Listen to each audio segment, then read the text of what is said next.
ان کی بساط لپیٹ دی گئی وہاں سے اسپین سے. اقبال نے اسٹڈی کی ہوئی تھی. اقبال کا ظاہر ہے کہ جو اس کے جو اردو کلام ہے یا جو اس کا مسجد کرتبہ مین جو اس کی نظم ہے, تو انہوں نے یہی بات کہی ہے کہ یہاں سے مسلمانوں کو ختم کر دیا گیا. اب وہ کہاں ہیں, کوئی نظر نہیں آتا. تو ایسا نہ ہو کہ اگر ہم یہاں سستی کر جائیں تو انڈیا میں بھی وہی حال ہو ہندوستان میں جو کہ اسپین میں مسلمانوں کو ہوا تھا. صحیح.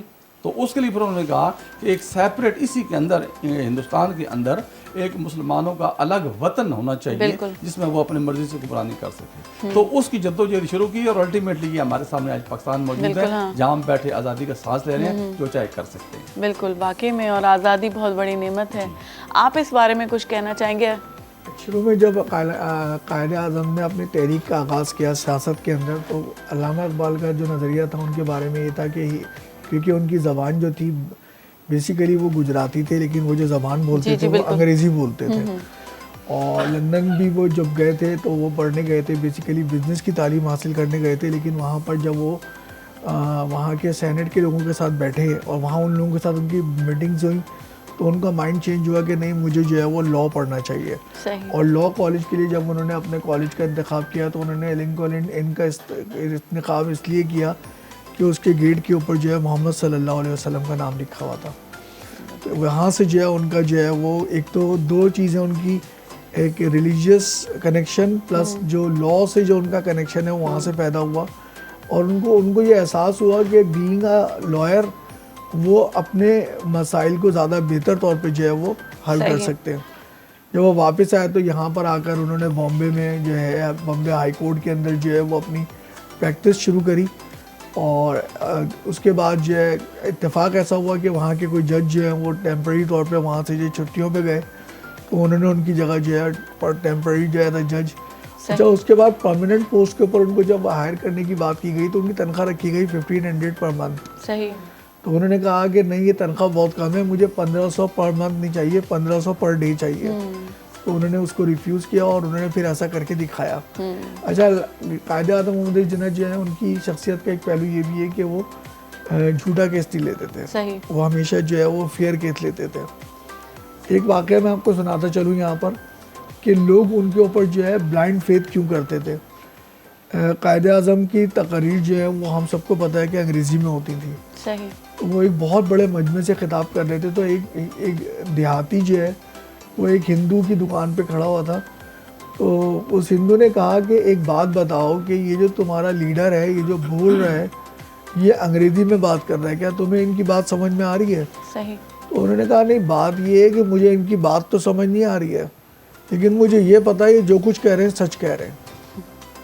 تو یہ قائد اعظم کی شخصیت کی جو بیسیکلی ایک کیرسمیٹک پرسنالٹی تھی, جی جی بالکل, اس کے اندر جو سب سے بڑا پہلو تھا وہ یہ تھا کہ ایک دو چیزوں کا ان کا تھا کہ ایک فیئرنیس ان لائف اور انٹیگریٹی, ایمانداری, یہ ان کی شخصیت کا خاصہ تھا.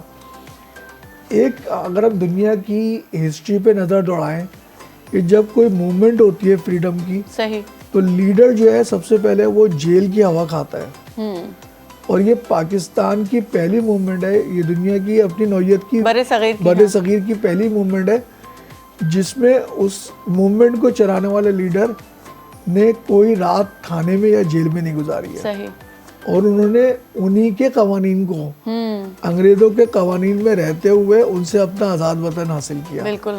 تو یہ جو بیوٹی تھی قائد اعظم کی, یہ ایک ان کی علمی اور عملی اقدام تھے جو ہمیں کسی اور لیڈر میں نظر نہیں آتے. بالکل. ہاں, قائد اعظم کی شخصیت کا ایک پہلو اور تھا کہ وہ کبھی بھی نا اپنی فیلنگز کو جو ہے نا وہ ایکسپریس نہیں کرتے تھے. اور یہ اگر ہم 100 great people of the world ایک کتاب ہے, اگر ہم اس کو اسٹڈی کریں تو ان سارے لیڈرز کے اندر ایک چیز کامن پائی جاتی ہے کہ they do not express their feelings on their faces, either in case of happiness اور سیڈنس. تو یہ بڑا ایک ان کا بہت بڑا خاصہ تھا. اور جب وہ پاکستان کے پہلے گورنر جنرل آف پاکستان بنے اور ان کو ایک بہت بڑی رقم آفر کی گئی تنخواہ کے طور پر, تو انہوں نے کہا کہ نہیں, میں صرف ₹1 as a governor general of Pakistan تنخواہ جو ہے وصول کروں گا. صحیح. تو یہ کچھ چیزیں جو ان کی زندگی کی شخصیت کے پہلو تھے بہت امپورٹنٹ. اور علامہ اقبال شروع میں ان کے بارے میں ان کا کانسیپٹ یہ تھا کہ شاید تھوڑے سے سیکولر ہیں, لیکن جب انہوں نے وقت کے ساتھ ان کو کام کرتے ہوئے دیکھا، ان کے ویژن کو دیکھا، اور قائد اعظم نے خود بعد میں اس بات کو ایڈمٹ کیا کہ میرے جو مینٹور ہیں وہ علامہ اقبال ہیں، علامہ اقبال ہے، نو ڈاؤٹ. اور انہوں نے ان کو اپنا مینٹور بھی مانا. اور انہوں نے کہا کہ اس کے بعد جو ہے قائد اعظم کی آئیڈیالوجی چینج ہوئی. علامہ اقبال سے ملاقات اور ان کے خطوط سے جب وہ دل برداشتہ ہو کے برطانیہ واپس چلے گئے تھے سیاست چھوڑ کے، جی جی تو علامہ اقبال نے خط لکھ کے ان کو بلایا تھا کہ بر صغیر کے مسلمانوں کو آپ کی ضرورت ہے، بالکل. تو آپ آئیے اور آ کر ان کی مدد کریں اور ان کو اس بحران سے نکالیں. بالکل. آج کل کے جو دور چل رہا ہے جس میں جو ہمارے نوجوان ہیں، مطلب ان کو کیا انسپریشن لینی چاہیے قائد اعظم کی شخصیت سے؟ مثال طور ہم وکالت کے حوالے سے اگر بات کرتے ہیں تو دیکھیے قائد اعظم جیسے بھائی فرما رہے ہیں کہ ان کی جو پرسنالٹی ہے، اگر ہم اس کا جائزہ لیتے ہیں تو اس میں جو وہ چیزیں ابھر کے سامنے آتی ہیں، اس میں سب سے بڑی بات یہ انٹیگریٹی اور ایمانداری. انہوں نے جو کام بھی کیا اس میں ڈوب کے کیا، صحیح. اس میں اتنا زیادہ انہوں نے گہرائی میں جا کے اس کا اسٹڈی کیا کہ اس کا مطالعہ کیا کہ اس کا کوئی پہلو ان کے نظروں سے غائب نہیں رہا یا اوجھل نہیں رہا. تو ایز اے وکیل، as a government officer, as a یعنی کہ کوئی بزنس مین، میں یہ عرض کرتا ہوں کہ پوری قوم کے خاص طور پہ نوجوانوں کو میں یہ کہتا ہوں کہ قائد اعظم ہمارے آئیڈیل ہیں. بالکل. یعنی کہ کس طرح سے آئیڈیل ہیں؟ اگر آپ اسٹڈی کر رہے ہیں، if you are a student, تو پھر آپ نے اسٹڈی کس طرح سے کرنی ہے؟ صحیح. آپ نے اسٹڈی ایسے نہیں کرنی کہ جی سلیکٹڈ آپ نے کوئی کوشچن آنسر لے لیے اور پھر امتحان پاس کر لیا. نہیں، آپ جس سبجیکٹ کو اسٹڈی کر رہے ہیں اس سبجیکٹ کے بارے میں آپ کو 100% آپ کی انفارمیشن کمپلیٹ ہونی چاہیے. صحیح. اور ڈیپ اسٹڈی کریں جا کے، اس کی ڈیفینیشن روٹ سے لے کے اس کے اوج کمال تک جو کچھ بھی ہو چکا ہے آج تک لکھا جا چکا ہے اس کو آپ کو پتہ ہونا چاہیے. صحیح. اگر آپ وکیل ہیں تو آپ کو آواز سے نہیں، اپنی کورٹ میں جب کھڑے ہوں تو آپ کی آواز زیادہ نہیں پرومیننٹ ہونی چاہیے، بلکہ آرگومنٹس بھی اسٹرانگ ہونی چاہیے کہ جج اور کورٹ آپ کی آرگومنٹس کو مانے بغیر اس کے پاس چارہ نہ باقی رہ جائے. Likewise if you are a businessman, تو بزنس مین اس طرح کے ہوں آپ کہ آپ کے ڈیلنگ اتنی فیئر ہو کہ کوئی بندہ جو آپ سے ڈیلنگ کرے اس کو 100% سیٹسفیکشن ہو اور نیکسٹ وہ آپ سے ہی ٹرانزیکشن کرے اور کسی اور کی طرف جانے کی وہ سوچے بھی نہ. لائک وائز ایک عام آدمی کی زندگی میں کیا چیز ہونی چاہیے؟ عام آدمی برداشت ہونی چاہیے. جتنی ٹالرنس قائد اعظم کے اندر تھی شاید ہی کسی دنیا میں کسی بندے کے اندر ٹالرنس نہیں ہو. صحیح. وہ اتنے مخالفین تھے ان کے، ایک طرف پوری آل انڈیا کانگریس تھی، اس میں سارے ہندو، اور ہندو ذہنیت آپ کو پتہ ہے کس قدر وہ شارپ ہوتی ہے. تو انہوں نے جس طریقے سے قائد اعظم کو ڈی ٹریک کرنے کی کوشش کی، انہوں نے کہا کہ آپ واپس آئیں کانگریس میں. بالکل. ہاں. اور اتنے یعنی کہ وہ جو ہوتے ہیں نا پوائنٹس جن کو عام آدمی سمجھ نہیں سکتا، وہ ان سے کہا کہ ہم یہ ہماری آرگومنٹ ہے. یعنی ایون ان کو ایک میں آپ سے عرض کرتا ہوں کہ جب قائد اعظم نے یہ ورژن لے لیا مسلم لیگ کے پلیٹ فارم سے ایز اے یعنی کہ صدر، تو انہوں نے کہا جی کہ ایک سیپریٹ کنٹری ہوگا پاکستان اس سب کانٹیننٹ میں.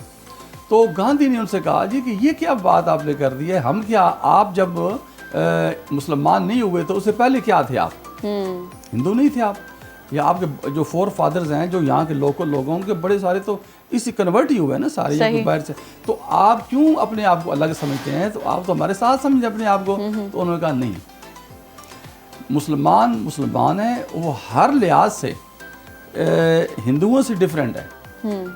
اس میں اگر اجازت دیں تو میں تھوڑا سا ایک میں بیک گراؤنڈ ایک عرض کرتا ہوں کہ دو قومی نظریہ کیا چیز ہے. جی جی. ٹو نیشن تھیوری لوگوں کو سمجھ نہیں آ رہی تھی.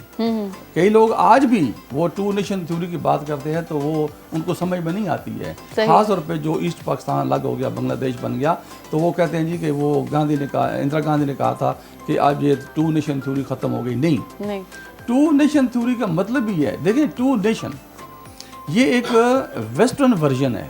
جی. جب پولیٹکس میں ترقی ہوئی ہے تو ویسٹ کے جو مفکرین ہیں انہوں نے یہ تھیوری کریٹ کی ہے، بنائی ہے، بلکہ پہلے چلی آ رہی تھی، اس کو ریفریش کیا کہ ایک نیشن ون کنٹری. ایک نیشن کو یہ حق ہے کہ وہ اپنا اس جو خطہ جب میں رہ رہے ہیں وہ خود گورن کریں. صحیح. One nation one theory, one nation one country, یہ ایک ان کا ورژن، ایک تھیوری ہے. اسی بنیاد انگریزی کو مانتے تھے، اسی کے اوپر پارلیمنٹ ہوتی ہے، اسی کے اوپر سارا جمہوری نظام ہے. تو اس اقبال قائد اعظم نے کہا کہ کیونکہ انگریز سمجھتا تھا کہ یہ ایک نیشن ہے، سب کانٹیننٹ میں ایک قسم کے لوگ رہتے ہیں، ایک قوم ہے. انہوں نے کہا نہیں، ایک قوم نہیں ہے، یہ دو قومیں ہیں یہاں پہ، ہیں تو کئی ساری، لیکن مسلمان اور ہندو دو الگ الگ نیشنز ہیں، اور یہی میجورٹی میں ہے. سب سے زیادہ میجورٹی ہندوؤں کی، نمبر 2 پہ مسلمان ہیں.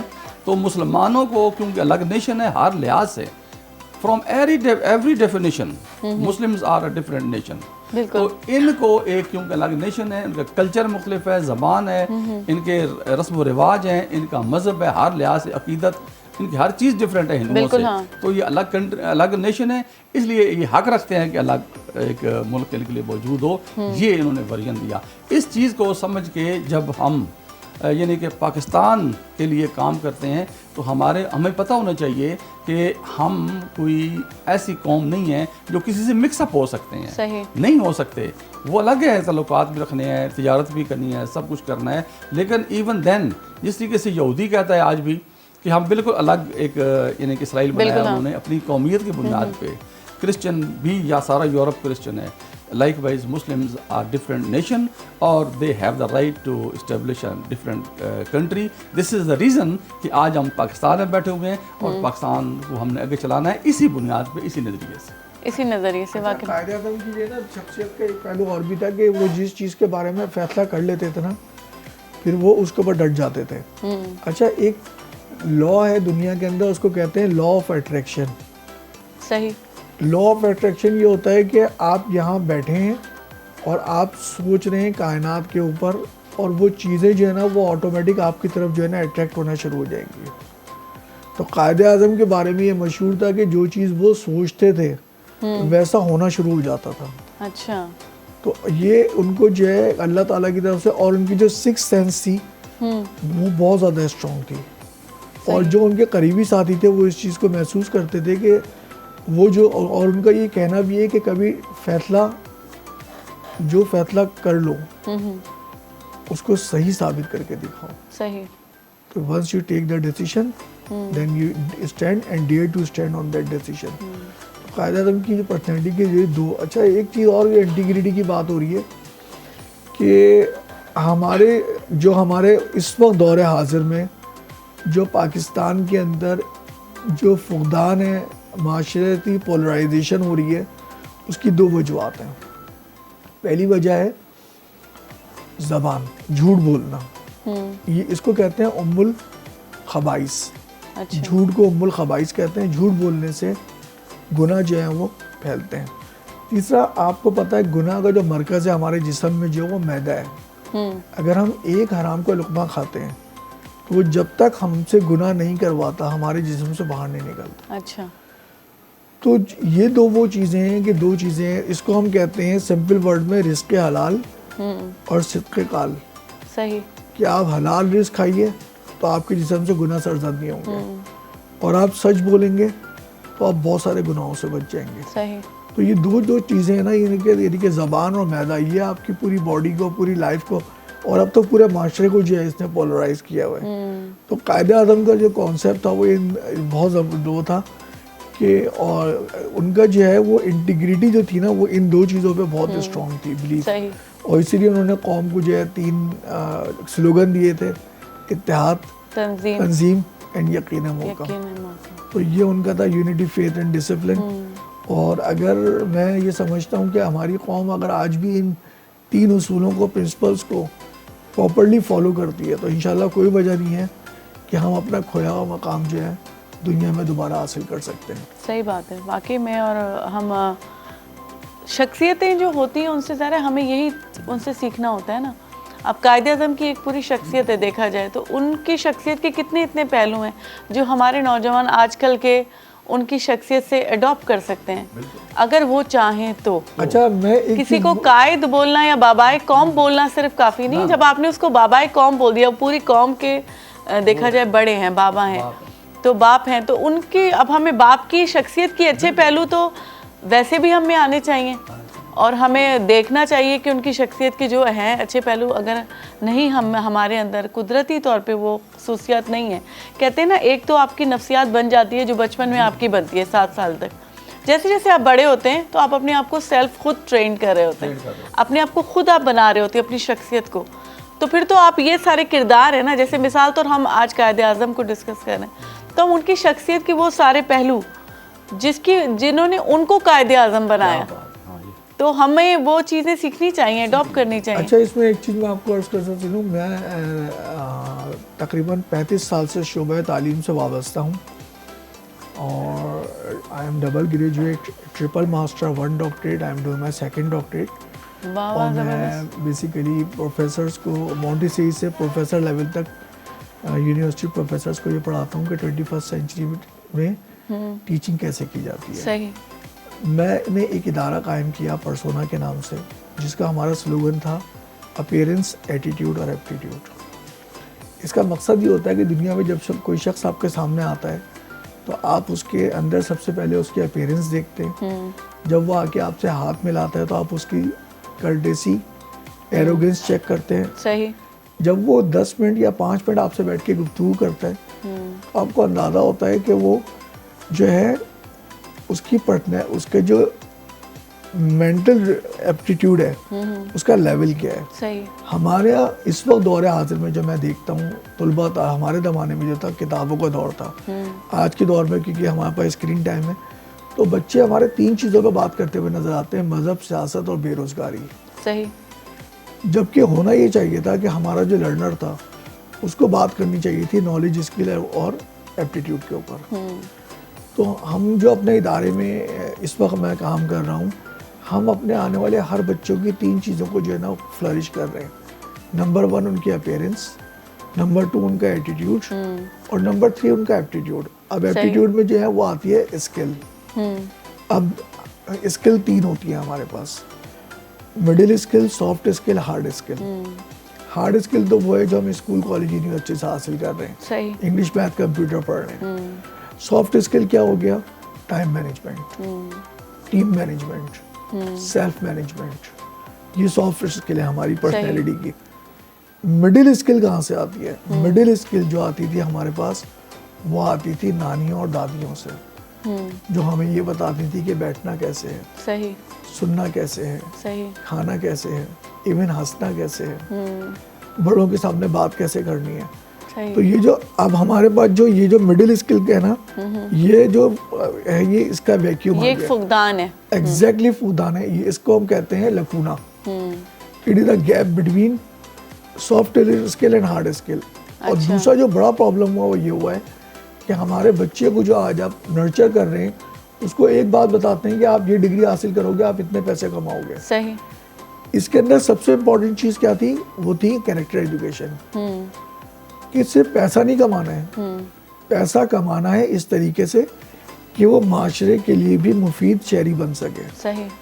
کہ ہم اس طرح نہ پیسہ کمائیں کہ ہم تو کامیاب ہو جائیں اور دوسرا جو ہے وہ ناکام ہو جائے. صحیح. یہ بہت امپورٹنٹ ہے. میں ایک چھوٹا سا واقعہ آپ کو سناتا ہوں.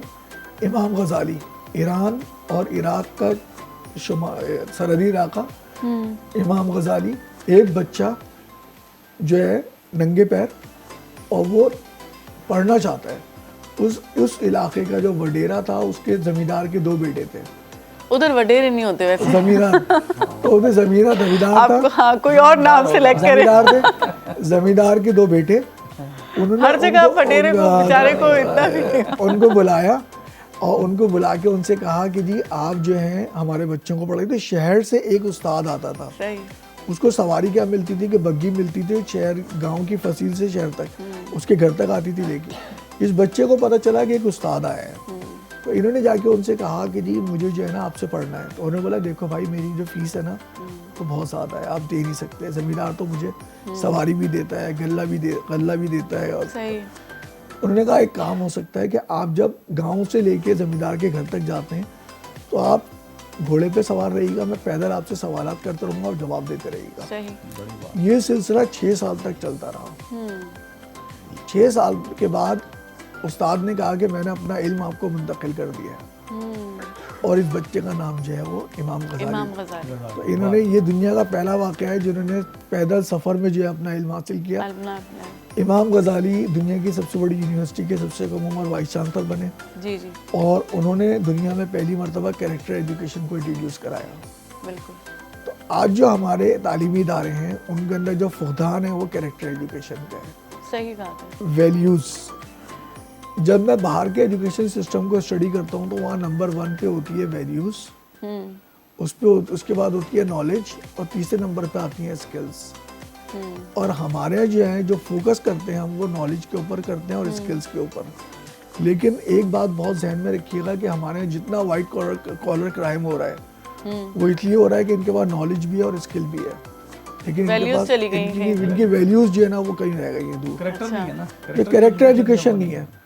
تو ایک ہوتا تھا کہ ہمارے دور میں یاد کرتا ہوں 30 سال پہلے, نہیں ویلیوز ان کو یاد آتی ہیں, مجھے لگتا ہے تھوڑی تھوڑی دیر بعد انسان کے اندر ضمیر ہوتا ہے, لیکن وہ پھر ہم لوگ کی پریکٹس ایسی ہو گئی ہے اس کو سلانے کی. اور آج کل تو پلز بھی اتنی دنیا میں آ گئی ہیں, صحیح بات, اتنی طرح کی پلز ہیں, تو ضمیر کو سلانے کی جو پلز ہمارے ہیں ادھر جو فیڈ ہے اس کو ہم سلا دیتے ہیں ضمیر کو. ایک چیز بہت کمال طریقے سے. ایک چیز دیکھیے, ایک حضرت موسیٰ علیہ السلام کا واقعہ میں سناتا ہوں کہ وہ جا رہے تھے تو ایک بہت امیر شخص تھا, تو اس نے کہا کہ جی آپ اللہ تعالیٰ سے بولیں کہ میرا رزق کم کر دیں, میرے پاس رکھنے کی جگہ نہیں ہے. حضرت موسیٰ علیہ السلام نے کہا ٹھیک ہے. تھوڑا آگے گئے, ایک بہت بدحال شخص ملا, اس نے بولا کہ آپ اللہ تعالیٰ سے دعا کریں کہ مجھے اتنا تو دے دیں کہ کھا لوں. وہ چلے گیا آگے. اللہ تعالیٰ سے ہم کلام ہوئے. اللہ تعالیٰ نے کہا کہ جو جب امیر ہے نا اس کو بولو کہ تم میرا شکر کرنا بند کر دو, نا شکری کرو. اور جو بندہ غریب ہے نا اس کو بولو تم غربت میں میرا صبر کرو. بالکل ہاں, ٹھیک ہے. وہ واپس آیا آ کے اس کو کہا, دونوں کو کہا کہ نہیں. تو امیر شخص غریب شخص نے تو کہا ٹھیک ہے میں تو شکر کرنا شروع کر دوں گا, صبر بھی کر لوں گا. امیر نے بولا میں ناشکری نہیں کروں گا, کیونکہ جس دن میں نے ناشکری کری میرے سے ایک نعمت نہیں ساری نعمتیں چھین لی. تو ہمارے معاشرے کا ایک بہت بڑا المیہ یہ بھی ہے کہ ہم نے شکر کرنا چھوڑ دیا ہے, اور کا پیغام بلا دیا ہم نے. اور ہم نے قائد اعظم کا جو ایکچوئل میسج تھا وہ یہی تھا کہ جی ہم جو ہے انہوں نے کہا تھا نا کہ یہ ہمیں آزادی کی دنیا ہوئی حیران, اے قائد اعظم تیرا احسان ہے احسان. اور واقعی میں اپنی نوعیت کی مطلب حیران کن واقعہ ہے یہ کہ انہوں نے جس طریقے سے دیکھیں جہاں بھی کبھی انقلاب ہوئے, کوئی بھی ایک خطہ الگ ہوا تو بہت بربریت اور بہت زیادہ خون. یہ تو بعد کے محرکات جو ہوئے جو ہمارے لوگوں کے کیے ہوئے تھے, جس میں جو ہم دیکھتے ہیں ڈارک سائیڈ ایک اپنی ہسٹری کا کہ جس میں لوگوں نے لوگوں کو مارا, مسلمانوں نے ہندوؤں کو مارا, ہندوؤں نے, تو یہ تو ایک بات کی چیزیں ہیں. لیکن جو چیز ہو گئی, جو ایک ڈاکیومنٹ بن کے اعلان ہو گیا کہ پاکستان ایک الگ ملک بن چکا ہے, تو وہ تو بہت طریقے سے ہوا تھا, پیسفل طریقے سے. تو ایک پوری عالم کو ایک میسج تھا کہ اس طریقے سے بھی جنگیں لڑی جاتی ہیں. یہ بھی ایک جنگ تھی جو لڑی گئی, لیکن کس طریقے سے لڑی گئی. اچھا آپ کو یہ ایک میرے پاس نظم ہے. جی جی ہاں بالکل.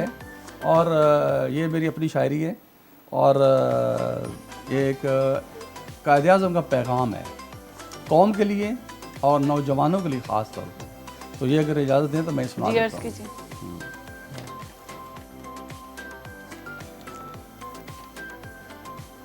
نوجوانوں, قائد اعظم کا یہ پیغام ہے. نوجوانوں, قائد اعظم کا یہ پیغام ہے, سر بلندی روز و شب محنت کا بس انعام ہے. شوق سے, یہ دیکھیں شوق جب ہوتا ہے نا کسی چیز کا تو پھر باقی چیزیں اسے بھاگ جاتی ہیں شوق کو دیکھ کے. شوق سے خائف ہیں کانٹے, آبلوں کو بھی خطر. شوق سے خائف ہیں کانٹے, آبلوں کو بھی خطر. مشکلیں لرزاں ہیں اس سے مضطرب آرام ہے. شوق سے خائف ہیں کانٹے, آبلوں کو بھی خطر. مشکلیں لرزاں ہیں اس سے مضطرب آرام ہے. اور یہ ذرا شاعرانہ رنگ ہے اس کے اندر, شعر کے اندر, کہ میں تیری ساغر تیرا بندہ تیرا پیر مغاں. یہ جب انسان جب اپنے اوج کمال تک پہنچتا ہے تو یہ چیزیں خود بخود اس کے پیچھے آتی ہیں. میں تیری ساغر تیرا بندہ تیرا پیر مغاں, منتظر راہوں میں تیری ساقیے گلفام ہے. واہ واہ, مہربانی. پھر سنیں اس کو کہ میں تیری ساغر تیرا بندہ تیرا پیر مغاں منتظر راہوں میں تیری ساقی گلفام ہے. اور ایک شعر سنیں کہ راہ زن بیدار کو تاراج کر سکتا نہیں. جو اگر بیدار ہے آنکھیں کھول کے ویجیلنٹ نیشن ہے اسے کوئی نقصان نہیں پہنچا سکتا. راہ زن بیدار کو تاراج کر سکتا نہیں. تیغ بے زنہار تو دو دم تیری سمسام ہے. سمسام بھی تلوار کو کہتے ہیں. جی جی. کہ جو بندہ جو قوم یعنی کہ ویجیلنٹ رہتی ہے دنیا میں اس کو کوئی نقصان پہنچانے کا سوچ بھی نہیں سکتا. صحیح. تو راہ زن بیدار کو تاراج کر سکتا نہیں. تیغ بے زنہار تو دو دم تیری سمسام ہے. اور اس کا مقطع سنیں کہ غلبہ دین الہی کل زمیں پر افتخار. یہ میرا نام ہے. غلبہ دین الہی کل زمیں پر افتخار. جوہر پیغام رب ہے بس یہی اسلام ہے. واہ واہ واہ واہ. یہ پیغام ہے قائد اعظم کا. اور میں چلتے چلتے بس اتنا کہنا چاہوں گا کہ قائد اعظم کا اور اقبال کا جو تعلق تھا وہ اتنا قریبی تھا کہ قائد اعظم نے ایک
محمد علی جنا محمد علی جنا